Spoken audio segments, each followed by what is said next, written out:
Hello everybody. Today we'll discuss about encryption, what are the types of encryption and how it helps us to avoid the brute force attack, and how this encryption used to keep internet browsing secure. So the definition would be it's a way of scrambling data so that only authorized parties can understand the information. In technical terms, it is a process of converting plain text to ciphertext. In a simple way, encryption takes readable data and alerts it so that it appears random.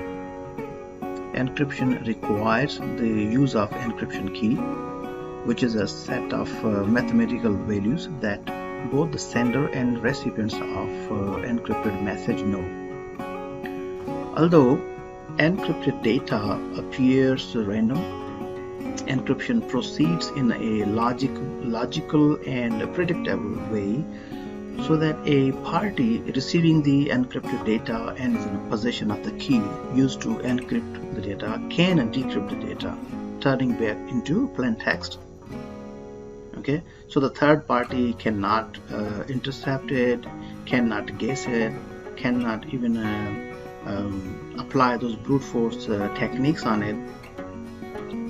Okay, so the key basically this is a string of characters used within an encryption algorithm for altering the data so that it appears random.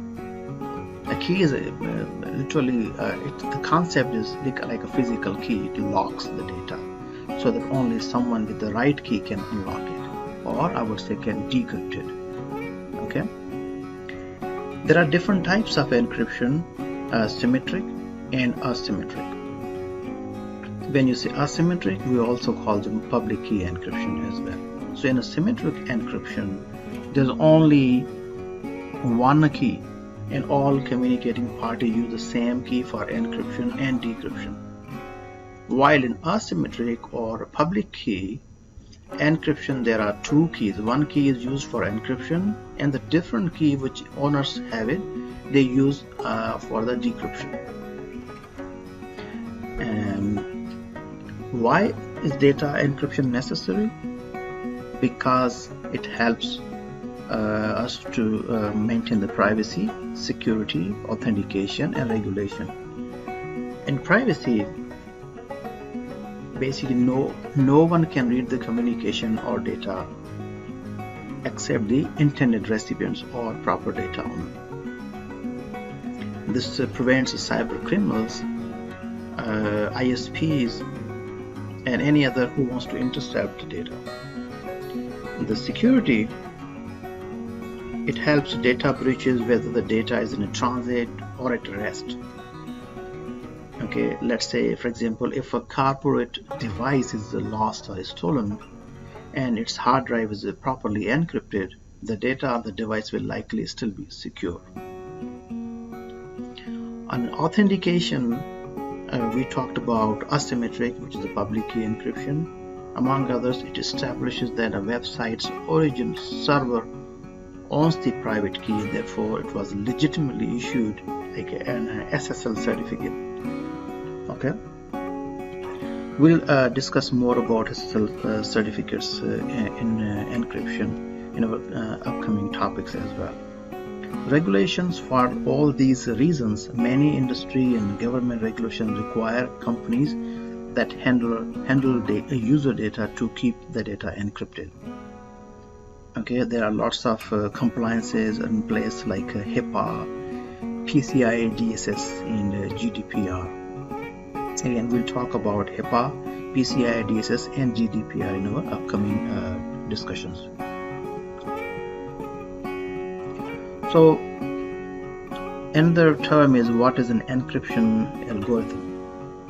It is a mathematical formula used to transform data into a ciphertext. An algorithm will use the key in order to alter the data in very predictable way, so that even though the encrypted data will appear random, it can be turned back into a plain text by using the key again. There are some common encryption algorithms which can be used, like a blowfish, like AES, RC4, 5, and 6, DES, and 2FISH. What's the brute force attack? I mentioned earlier on in the beginning. Brute force attack is when an attacker who does not know the key for decryption attempts to determine the key by making thousands or maybe millions of guesses. Okay, brute force attacks are much faster with modern computers, which is why encryption has to be extremely strong and complex. Most modern encryption methods, they are coupled with high quality passwords. They are resistant to brute force attacks, although they may be in the future as a computer become more and more powerful. Weak passwords are still susceptible to this type of attack. How this encryption is used to keep our internet browsing secure? So the encryption is a foundational for a variety of technologies. Okay? It is especially important for keeping our HTTP request and response secure and for authenticating websites. The protocol responsible for this is called HTTPS, which stands for Hypertext Transfer Protocol Secure. Okay. So the difference between HTTP and HTTPS is S stands for the secure. HTTPS uses the encryption protocol that's called Transport Layer Security, TLS. Okay. Any website that implements HTTPS, they will have obviously SSL certificate, which tells us this website is more secure and authentic.